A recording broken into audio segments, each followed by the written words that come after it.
সন্দীপ ঘোষ তার নাম আমরা বহু চর্চিত, বহু আলোচনা হয়েছে, বহু সমালোচনা হয়েছে, কিন্তু এই সন্দীপের কীর্তি কোথায় কোথায় যে লুকিয়ে রয়েছে, কোথায় কোথায় যে দুর্নীতি লুকিয়ে রয়েছে তা ইতিমধ্যে তদন্তকারী আধিকারিকরা দেখছেন। কারণ সন্দীপের শালিকা, তার বাড়িতে উদ্ধার ডাক্তারি পরীক্ষার উত্তরপত্র, তারা উত্তরপত্র উদ্ধার হয়েছে, প্রায় 200 পাতার উত্তরপত্র এবং প্রচুর দলিল উদ্ধার করেছে ইডির আধিকারিকরা। প্রিয়গোপাল বিশুইর শুভ উদ্বোধন বেহালায় 14 নম্বর বাস স্ট্যান্ডের বিপরীতে 16 সেপ্টেম্বর সোমবার। সকলকে জানাই সাদর আমন্ত্রণ। সরকারি টেন্ডারের কপিও মিলেছে সন্দীপের শালিকার বাড়ি থেকে। সন্দীপের শালিকার বাড়িতে কিভাবে এই উত্তরপত্র পৌঁছলো তাই তো এবার জানতে হবে।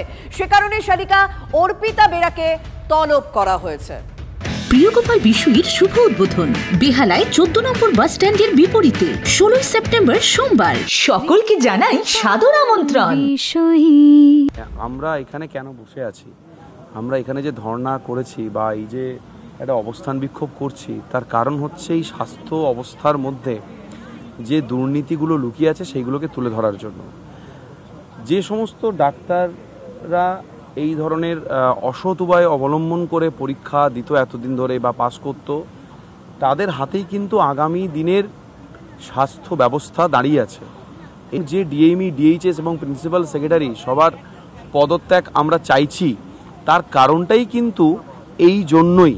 কারণ এনারা কিন্তু প্রথম থেকে সব কিছু জানতেন। যে লাইভ স্ট্রিমিং আমরা চেয়েছিলাম তার কারণ কিন্তু একটাই, যে আমরা খুব খোলা মনে স্পষ্ট আলোচনা করতে চাই। এই যে 200 পাতার উত্তরপত্র পাওয়া, আমার মনে হয় এটার আরও বেশি করে তদন্ত হওয়া উচিত এবং সবটাই তদন্তের আওতায় আনা উচিত।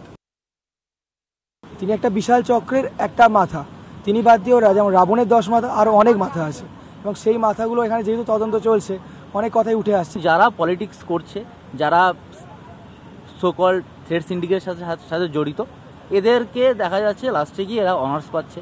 যারা সারা বছর পড়াশোনা করেনি, যাদের পাশ করার কথা না, তারা দেখা যাচ্ছে তারা একদম প্রথম সারিতে গিয়ে প্রথম পদগুলো নিয়ে তারা বসে থাকছেন। যে তদন্ত চলছে সেটা দিয়ে যদি প্রমাণ করা যায়, তাহলে তার ক্ষেত্রে যেই কেসগুলো আছে সেটা আরও স্ট্রং হবে এবং সেই যে দুর্নীতিটা চলছে সেটাকে তার গড়া থেকে উপরে ফেলতে পারবো বলে আমরা আশা রাখছি। দুর্নীতির ঘটনাটা ওটা বহুদিন ধরে চলে এসছে।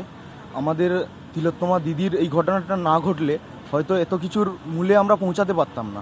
অ্যাটলিস্ট মেডিকেল ফিল্ড একটা এমন একটা জায়গায় যেখানে মানুষের জীবন নিয়ে সব কিছু করা হয়, তো এখানে যদি এটা চলতে থাকে এটা তো খুবই খারাপ ব্যাপার না, মানুষের জীবন মরণের প্রশ্ন।